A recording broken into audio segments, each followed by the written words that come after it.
This episode is for the writer who doesn't truly feel like a writer.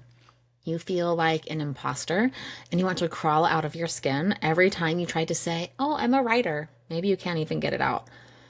I have been where you are, and today is where we dig into why being a writer is so uncomfortable and how to start to recode your identity as a creative. Let's get into it.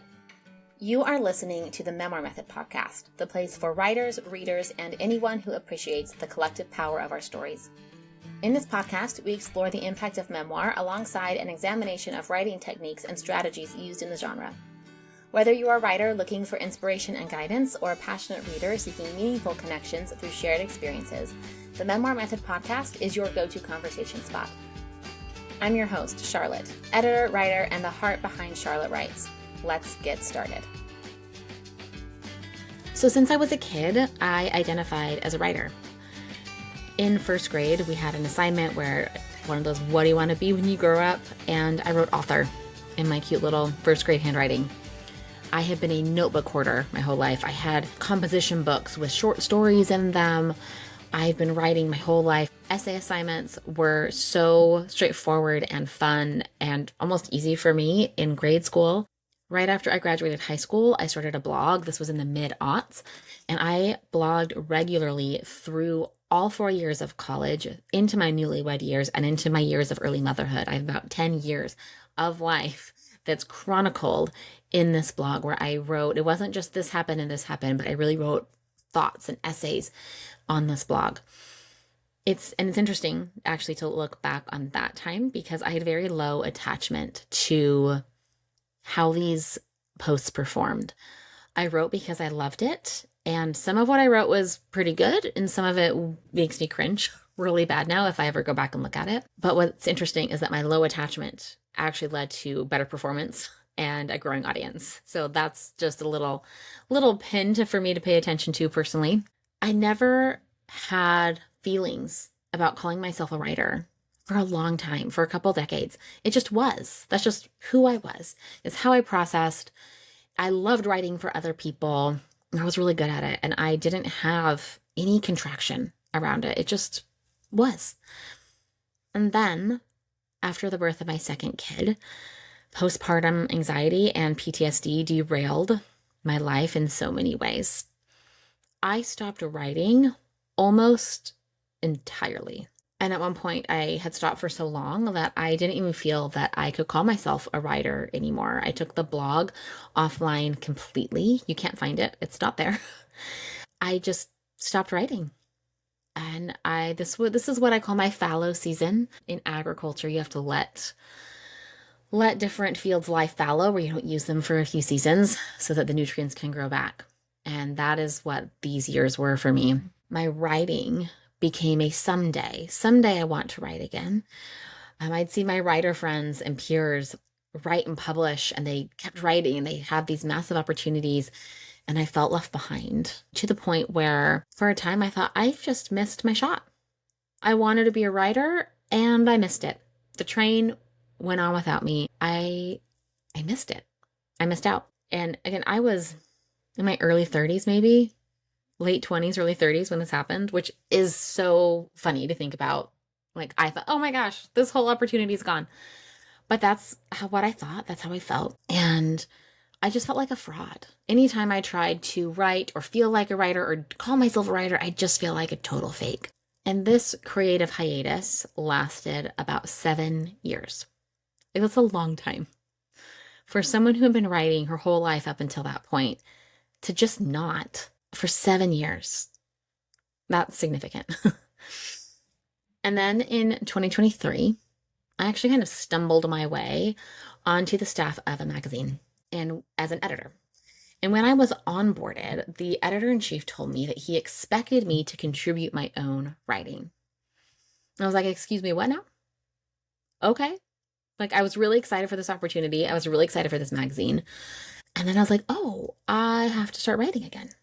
I hadn't written for anyone, including myself, in a very long time. I think in this 7-year hiatus, I'd written one essay that I had submitted to a magazine. And looking back, it was fine. Like, it wasn't, some of it was work. But I wrote because I was trying to be a writer again. But here I am on this magazine staff, expected to submit my own work. And so this was my abrupt return into writing.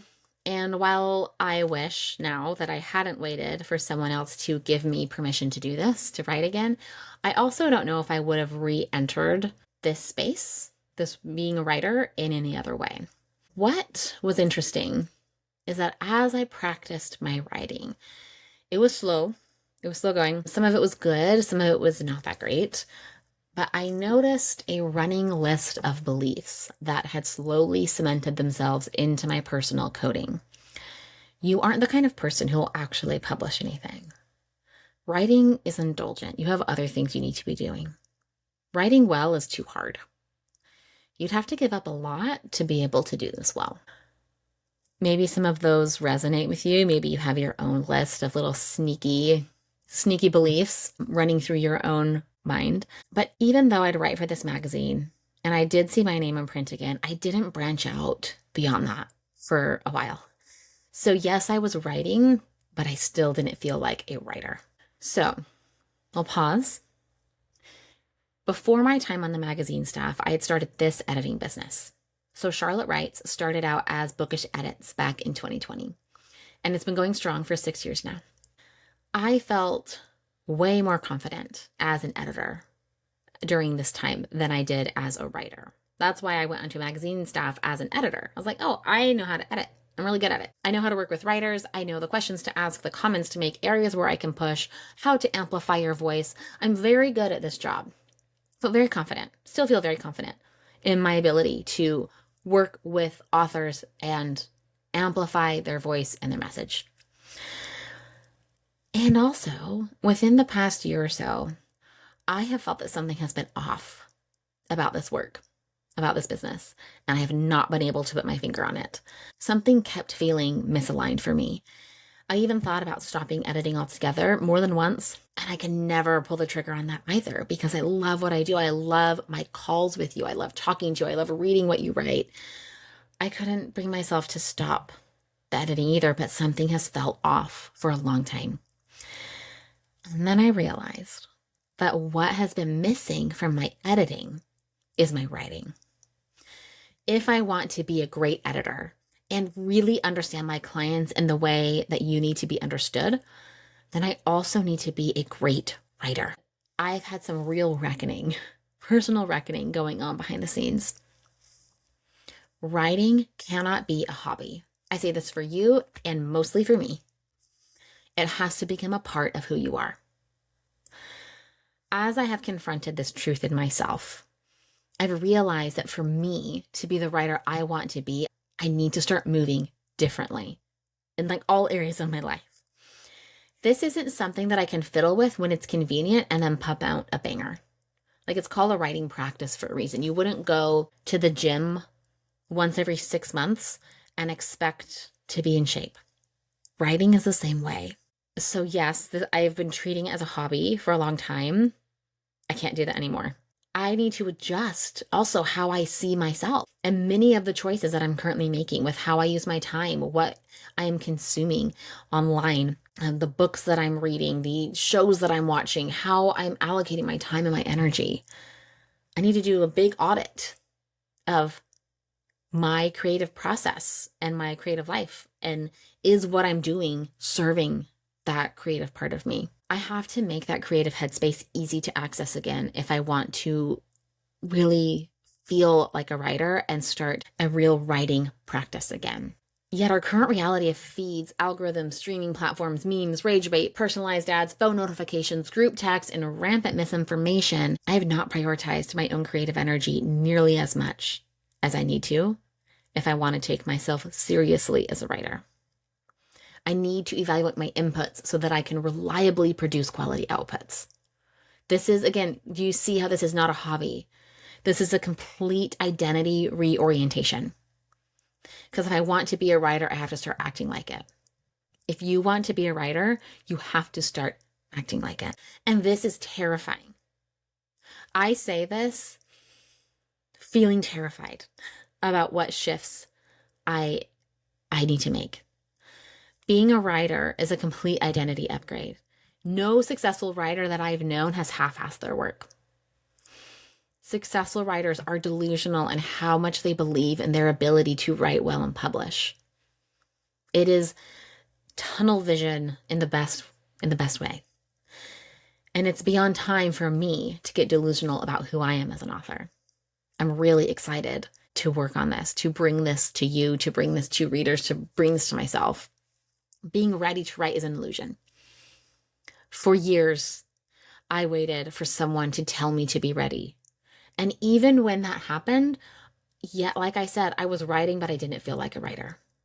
I was writing because someone else expected me to, not because I knew that I could or expected it of myself. You just have to decide to be a writer right now, no matter the state of your manuscript, no matter how many subscribers you have on Substack.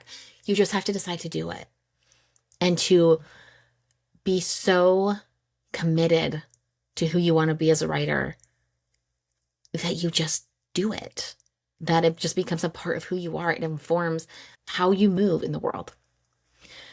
That is the focus of what I'm doing here in this space over the summer. I am not having a memoir method cohort over the summer. Again, summer is a lot. And so I was trying to think about, okay, what do you need over the summer? What can be accessible and transformative, and how can I help you? And so I'm making what I have needed for me, and I'm making it for you. In June, I'm hosting a week-long workshop series called The Writer's Workshop, where together we will dig deep into this writer identity. We're going beyond what you're actually writing into how you see yourself, how seriously you take yourself. It's time to take yourself seriously. We are going to crack writer's block, sideline imposter syndrome. And I'm teaching you both from my direct experience as a creative writer and my professional observation as an editor who has coached so many writers over the years, dozens of writers throughout the years, through this identity upgrade. We will have 3 workshops over the course of 1 week. Replays will be made available. I will have workbooks for you, a private Slack group to connect and integrate. This is the work of the summer, my friend. This is what it's time to do. We can't go into your actual work and work on your memoir manuscript through the memoir method if you don't take yourself seriously as a writer. It's not going to work. I'm so excited for what we're going to be doing together. Yes, I can teach you everything that I do with writers in their memoirs. And again, that's what my memoir method program does. But before that, you need to believe that you can do this, that you're supposed to do this. You have to decide to be a writer right now. No external validation required. And I know that that's scary. I know it's intimidating. I know it's overwhelming. In my own personal contemplation about my own writer identity, I've identified 3 separate categories, areas that when we tackle those, the writing identity becomes natural and easy to adopt. It becomes accessible. And I'm so excited to bring that to you in the Writer's Workshop. So I'll be talking about that a little bit more over the next few weeks. If you already know that you're in, head to the link in the show notes to register. It's only $77 for all 3 workshops. Registration link is in the show notes for you. Thank you so much for joining me today. I really hope to see you in the Writer's Workshop with me, and I will be here in your podcast feed next week.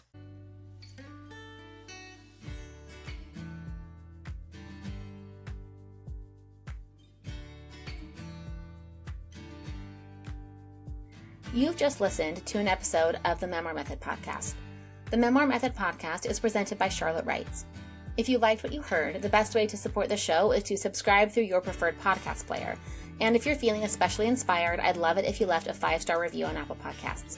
Leaving a review really does help other readers and writers like yourself find the show. If you want to continue the conversation, you can find me on my website at charlottewrites.co or on Instagram at charlottejanewrites. Thank you for tuning in. I'll see you next time. And remember that you have a story that matters.